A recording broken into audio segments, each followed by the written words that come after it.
Well, welcome everybody. Thanks for joining in with us. We're in week 4 of this series, The Struggle is Real, Following Jesus in a Selfie-Centered World. And as we were gearing up for this series and I was preparing for these talks, I started to think about just how much technology has changed, well, just in my lifetime. In fact, if you ever just sat down and thought about this, it's really amazing when you think about it. I mean, it seems like in our day, it really doesn't matter how old you are, how young you are, technology is moving so fast that it just seems like it becomes obsolete or outdated, honestly, just in a matter of months. But as I was thinking about this, I remembered when I first bought a computer. It was the first computer I ever owned. Actually, it was bought for me. It was about 94, 95. I was in college, and I was still typing up my term papers on an old electric typewriter. In fact, some of you may not even know what that is, but I used a typewriter to type papers. And so my dad and my mom said, hey, we want to get you a computer for your dorm room. And I was like, great. So I remember my dad and I, we headed down to the Best Buy, and we started looking at computers. And we found what we thought was probably the most affordable computer that we could get. And we bought that thing. And I remember we got the whole deal. You know, it was a desktop computer. We got the monitor, which was actually a small TV at that time. We got a black and white printer. Set it up on my dorm room desk, and it took up the entire desk. It was amazing. You know, it came with an encyclopedia, which nobody uses anymore. The encyclopedia was on a stack of compact discs. It had a couple hundred megabytes of storage, which they told me was about all the computer that I would ever need. It was so powerful, and it cost us around $1,000. But again, it was all computer we'd ever need, so it was going to be great. Now, fast forward to this Christmas. This Christmas, I bought myself a tablet. I bought it online. It was shipped to my house for free. It's probably about 1,000,000 times more powerful than my first computer. I can hold the whole computer and the monitor and everything in the palm of my hand. It connects wirelessly to every bit of information known to man, and it cost me $50. If I'd have told you just a few years ago, 10 or even 15 years ago, how much technology that you would be carrying around right now in your pocket, you'd probably laughed at me. But the truth is, we are. I mean, it's a great thing. And I'm not against technology. Technology is doing so much good in our world. I mean, come on, we're using technology right now. You're watching me on a screen. Technology can be used and leveraged, I think, to do all kinds of great God-honoring kind of things. But we've been saying in this series, just like everything else, technology comes with some unintended consequences, and that's what we're trying to tackle in this series. We're talking about struggles, if you're just joining us. We're talking about struggles in life that haven't been created by technology, but have certainly been, well, made worse or enhanced by the rapid pace of technology. And this week, here's what we're going to do. We're going to focus on how technology, social media, and the whole thing has really changed the way we do relationships. Now, the truth is, I could stand up here and give you a list a mile long about all the ways that technology has changed relationships. It's probably endless, but I just want to start with 3 that I think are pretty significant. I'll start with this one. The first one is, I think technology has really changed the meaning of the word friend in our day. I mean, see, here's what a friend used to be. A friend used to be a person that I did life with. A friend was somebody that I was face-to-face with. I was spending time with. A friend was somebody that I was pretty close to. Today, it's different. Today, a friend can be defined as somebody that I've actually never met in person, but they follow me on Instagram or on Facebook or whatever, and they follow my life. Friend has changed. Did you guys know that the average American right now has on Facebook 328 friends? That's the average, 328 friends on Facebook. But when Americans are surveyed, did you know that on average, Americans report having only 2 close friends? In fact, that's down from a generation ago. In fact, 20 years ago, it was 6 friends. That's what, on average, people said they had. And this one I think is even worse. 25% of Americans today claim that they have 0 close friends. That's 1 out of every 4 Americans claim that they don't really have a single close friend in their life. And here's something else that I've noticed over the past 5 or 10 years of talking to people. It seems these days that more than ever before, we know about each other's lives. And in fact, it seems that we can't go to a restaurant or go to a concert or have any kind of life event happen without everybody knowing about it. It seems like the more and more I talk to people, the more they talk about the people that they know and they follow. They know a lot about what's going on in their friends' lives. I mean, we know when somebody remodels their house. We know when they go on vacation. We know all of this stuff. But here's the truth. Most of those friends, I would never call and invite them to eat at the restaurant that I actually was posting about. Or if you lost your job, or if you got sick, or you went bankrupt. Most of those people who know about your situation, you'd never call those people to talk about it or help you with that situation. These people know about your life, but they're not really involved in your life in any kind of way. What I'm saying is we have lots and lots of online interactivity, but we have very limited personal intimacy. We know about each other, but we don't really know each other. And in that way, I think that term friend just doesn't mean exactly what it used to mean. I'll tell you another way that technology is changing relationships. It's that we're becoming more and more addicted to this immediate affirmation. For example, right now, if I wanted to, I could take out my phone and I could point it at myself and take a selfie. And most of the time, you don't just take one selfie, you take 2 or 3 selfies, because everybody knows you got to get the best shot in the right lighting and make yourself look as good as possible. In fact, I've been told that, if you hold the phone up like really high, you can get a better selfie. I don't know why that is. It's just supposed to make you look better. So I take the phone out, I take the selfie, and in a matter of seconds, I can have this thing posted online on Instagram or on Facebook for everybody, all my friends to see. And within moments, probably within even seconds, I can start getting likes on that picture. I can start getting comments, and people start saying things. They'll say, wow, you look great, or is that a new shirt, or I like the way that looks, or whatever people say when they comment.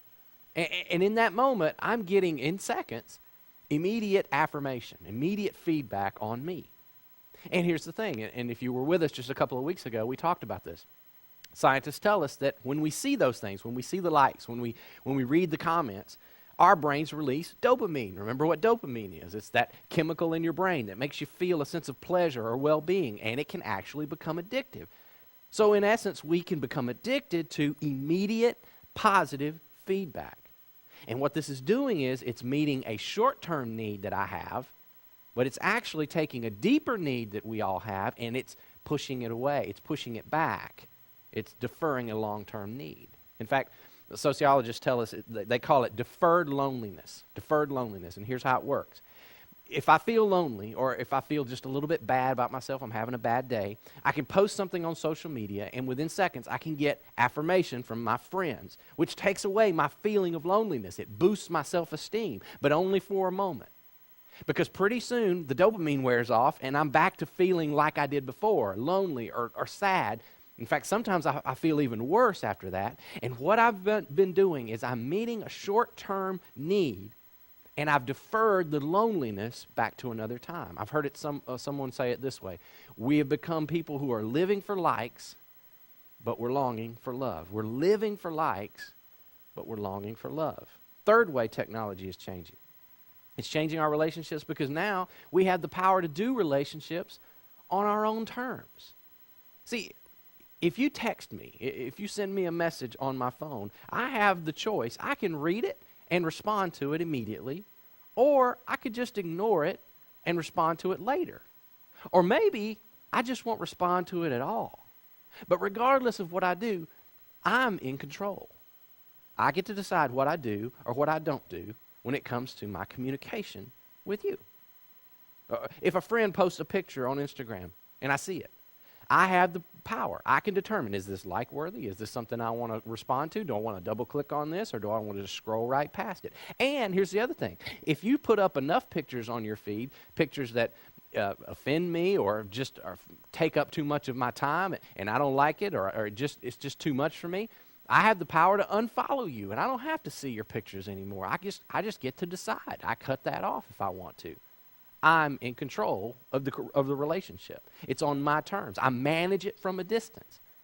I'll show you what part of me I want you to see. I'll tell you what I want to tell you. And when you communicate with me, I'll decide what I respond to and what I want. And if you post too many pictures of your cat or too many duck-face selfies, I'll just decide I don't want to see that anymore, and I'm in control of the relationship.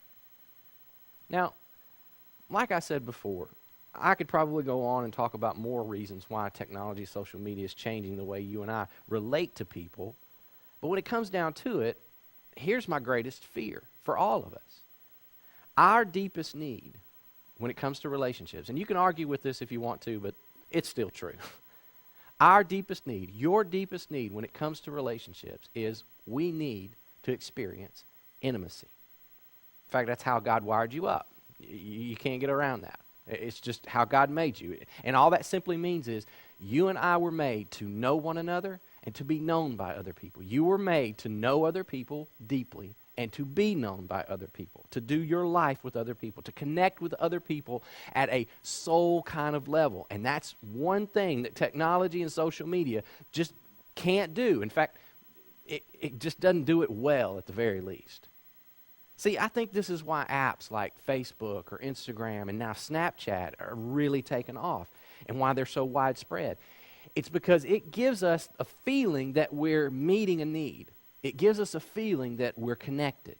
See, I get to dig in a little bit into somebody else's life, and I get to see about the lives of other people. And what it really is, it's just a taste of that intimacy that we're all craving and the intimacy that we all need.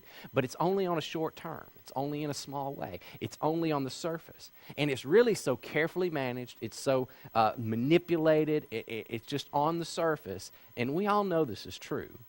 We all get that real life is not like what you see on Facebook, right? I mean, your body and your family and your life and your food and all the stuff you put on that, it's not as good looking in real life as it is on your wall. But yet we keep connecting this way because it makes us feel as if we're connecting. And the more we stay connected that way online, the truth is, the lonelier we get offline. So the more we use social media, the more we crave a personal interaction with people. And the problem is, with most of us, a lot of times we just don't know how to stop. We don't have the discipline to change this.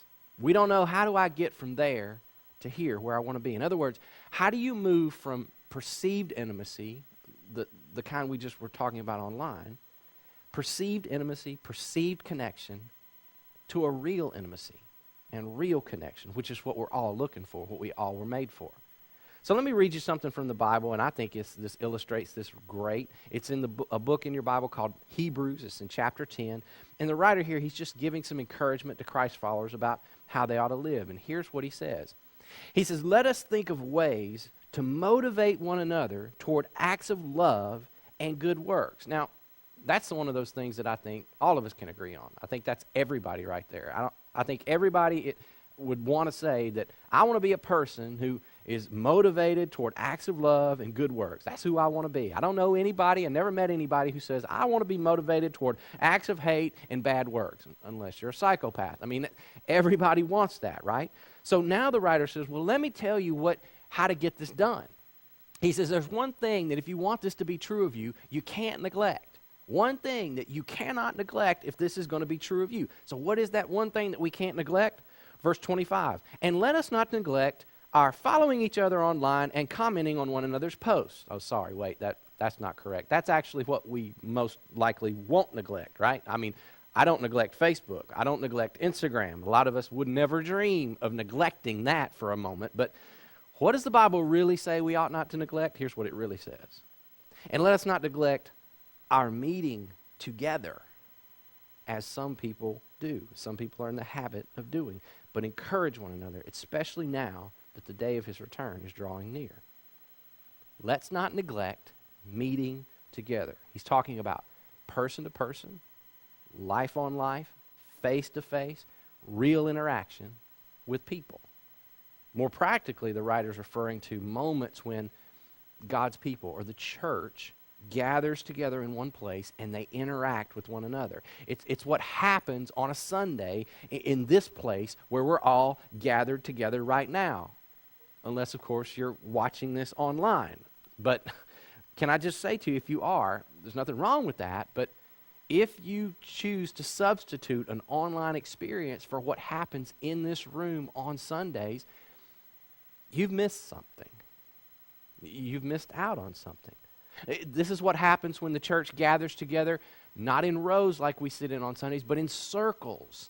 It's what happens in small groups all over our church. In other words, the Bible teaches that there is a power in presence.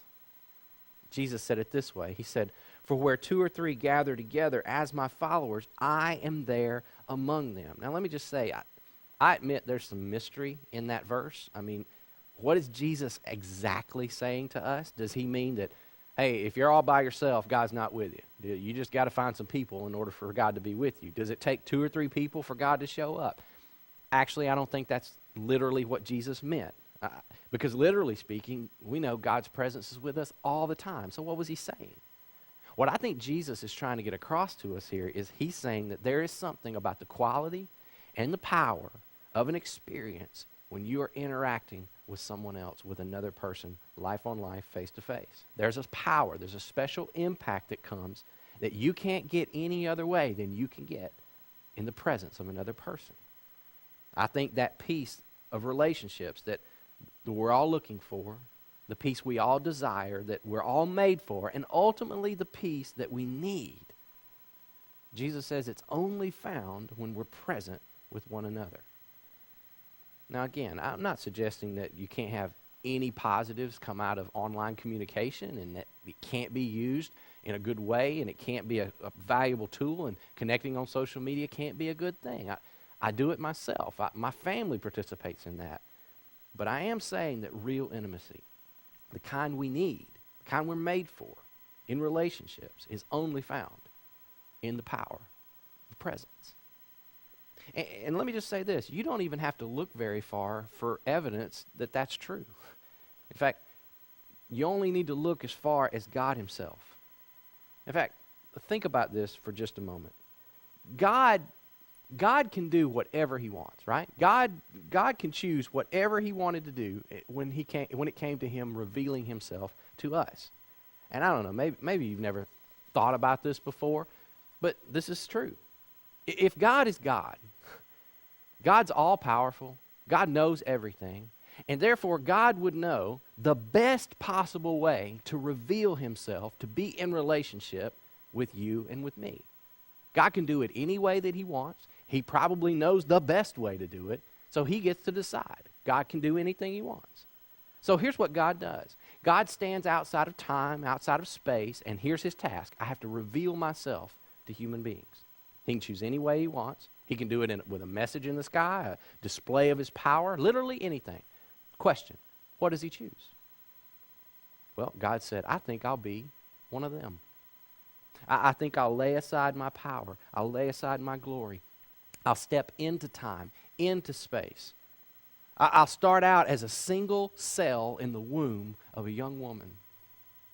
And I'll grow, and I'll develop, and I'll go through the process of being born and growing up and learning and maturing. I'll allow myself to feel pain, physical and emotional. I'll experience joy and sorrow and temptation and confusion and disappointment. I will be an average human being. That's what God chose. I love this translation of a verse in the book of John chapter 1. It says, the Word, God, became flesh and blood, and he moved into the neighborhood. See, we don't think about it that way. When God showed up in this world, he was just like you. He was just like me. He was like the neighbor down your street. Here's another thing for you to consider. God could have chosen any time in history to reveal himself. I mean, just think about that. God could have decided any moment in history, he could have waited for any amount of technology to be developed in order to reveal himself to human beings. In other words, God could have decided to wait till our day. And God could have shown up in a time of technology and gotten famous and gone on social media and just gone viral if he wanted to. He could have been worldwide in a matter of seconds. I mean, you ever thought about that? Jesus could have done miracles on Skype. He could have delivered sermons on YouTube. He could have answered questions on Twitter. He could have televised the resurrection on CNN if he wanted. But instead, Jesus chose to enter the world in the first century in a tiny little town in the Middle East. You have to ask yourself, why? Why would he choose them? Why would he choose those people? I think one of the reasons is because God chose intimacy. He chose to be present. So here's what I want to do today. I want to talk about how we can be as practical as we can be. I just want to give you a couple of thoughts on how to get this done. How do you improve your relationships in the midst of a world that we live in today that tends to work against that, the social media and the technology that we use? And I just want to give you two thoughts, and I'll just warn you right up front. These two thoughts that I'm going to give you, they're like so simple, they're almost offensive. And I'm not trying to offend you, and I'm not trying to insult your intelligence. But the truth is that it has to be this simple. I'm not trying to do that, but I just think the world that we live in today, this is so necessary. So forgive me for being oversimplified, but let me just give you two things that I think we have to work on in order to be more engaged in relationships with each other these days. The first one is this. Be present. Just be present with people. Again, I told you this is simple. But in the book of Romans, chapter 12, here's what it says. It says, don't just pretend to love other people. Really love them. In other words, don't just stay at a shallow level of relationships. Go beyond that. Look at what his next phrase is. He says, love each other with a genuine affection. Take delight in honoring each other. Excuse me. Now, if you're going to love someone, and I mean really love them, you got to be present in their life. For example, let's say you've got a friend or a family member, somebody you love a lot, and they're in trouble or they're hurting right now. They just got some bad news. Things aren't going too well. Maybe they lost their job. They lost their scholarship. They just went through a breakup. Anything that causes them trouble or pain. Question: what's an acceptable way to love your friend or your family member? Well, in most of our lives, in our generation at least, most of us would do something like this. We'd think first, well, I'll send them a message. I'll send them a text. And so we will. And again, there's nothing wrong with that, but we pound out a text. Hey, I heard about your situation. Hope you're doing okay. Just want you to know I'm thinking about you. Now, I'm not trying to offend anybody. I really I'm not. But I've always had trouble with that. You know, people say they're thinking about me. I'm just not sure that does a whole lot of good. I mean, I'm glad you're thinking about me, but I'm not sure that benefits me very much. In fact, if you want to help me, pray for me. That'd be more effective. So, you know, don't just think, just pray for me. But we'll send off a message that says something like that. And we'll just say, you know, hope you're doing okay. And again, there's nothing wrong with sending a text to someone. And if that's literally all you can do, and that's all the time you have to, that's okay. But what else is there? What about this? What if we want to love someone with a more genuine affection? There's actually another thing that you can do, and you can use the device in your pocket right now. And I know this is crazy, and I know most of us have forgotten this, but you do realize that you can do more than just type on this thing, right? I mean, I know it's crazy, but you can actually talk on this thing. We forget that. We don't even use it for that much anymore for most of us. Well, you can talk on it. You can call somebody. You can ask them how they're doing. You can listen to the answer. You can hear the emotion in their voice. You can actually pray for them on the phone. You can ask questions. You can have a conversation that goes way farther than anything you could ever do with a text or a message. Now, we could take it a step further, and I know this is really crazy, but what if you didn't just text, and what if you didn't just call? What if you actually got in your car and drove to be with them?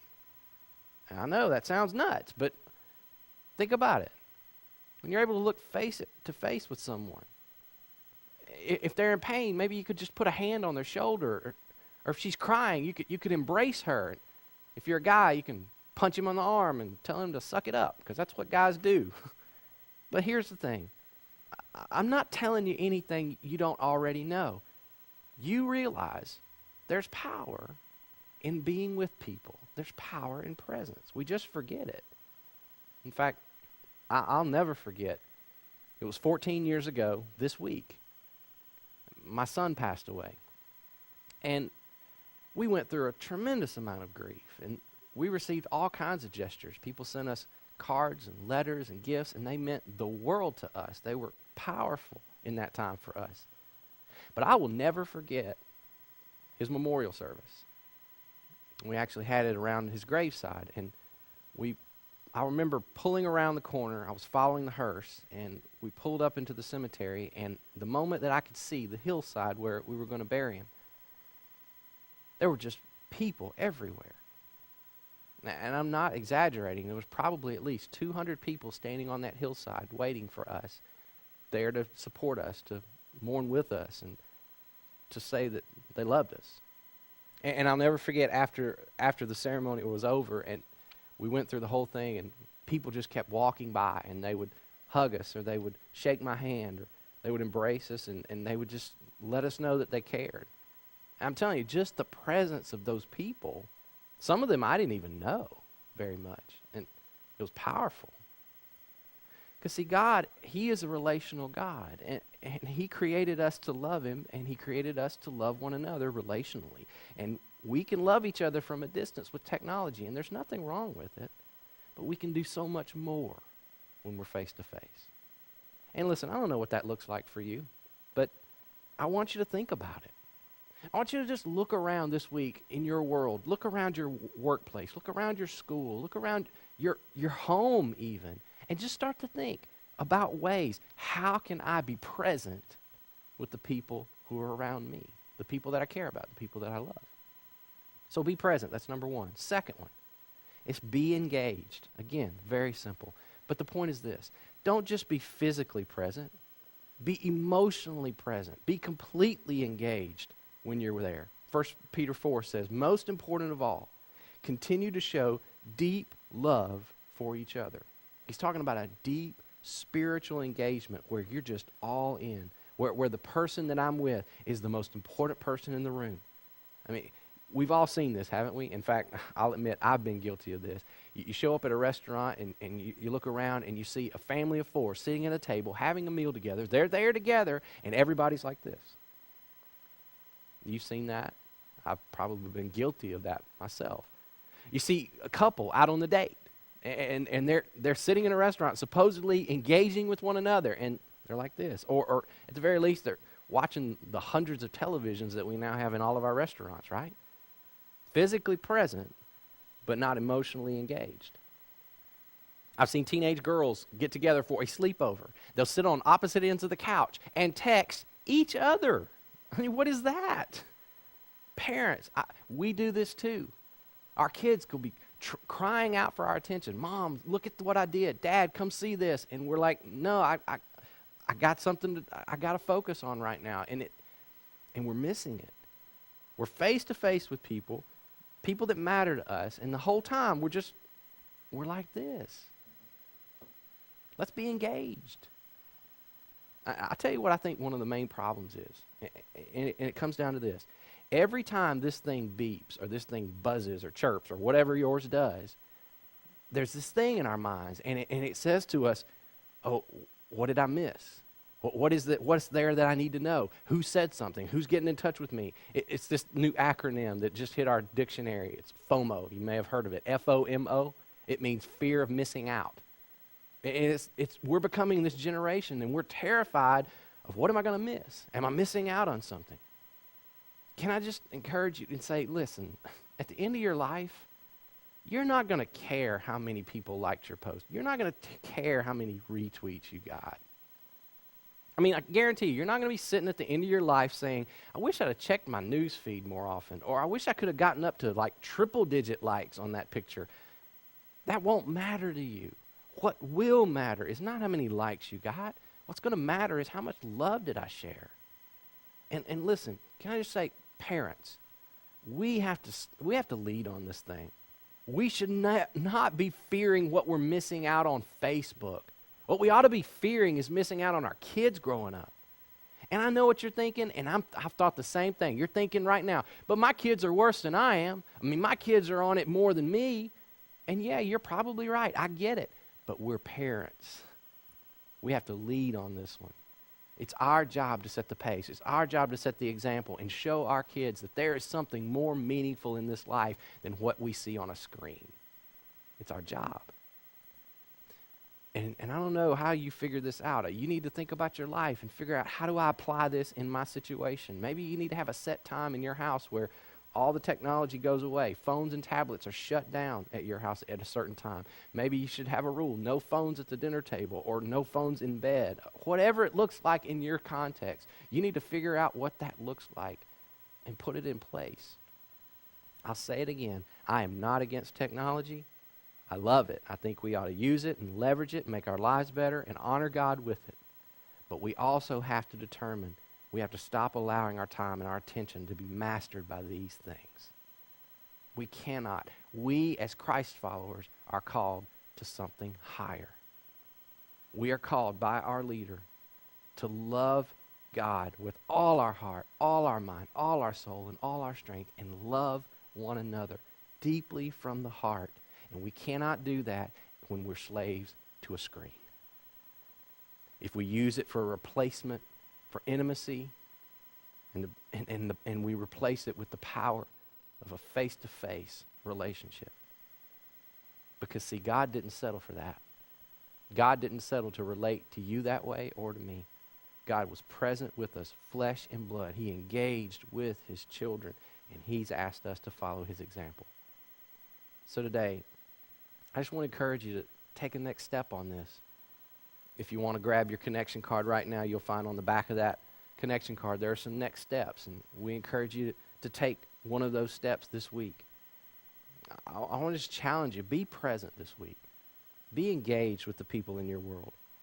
Let's don't say we love people in our words or in our text only.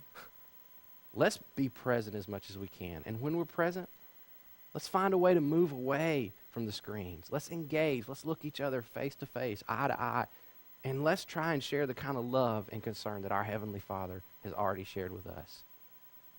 If you want to, you can just check one of these boxes on the back of your connection card today and just let us know, here's what I'm committing to do this week, whatever that next step might be. And we don't do that because we want to bug you about it. We just want to pray for you. We want to be reminded to pray for you this week as you take that step and you work through that. If you're here for the first time, man, I hope that you've been engaged here with some people. And I hope you've been made to feel welcome. And we hope that your next step will be that you'll come back and you'll engage with what we're doing here.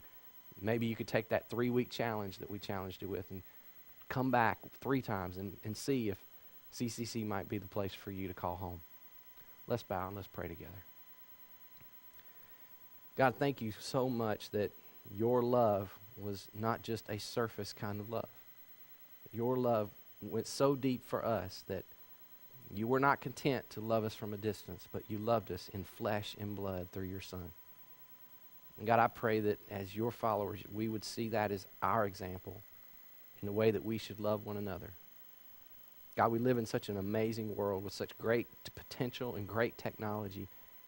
But God, help us to know how to use it and not use it as a substitute for what our hearts really long for and what you made us for.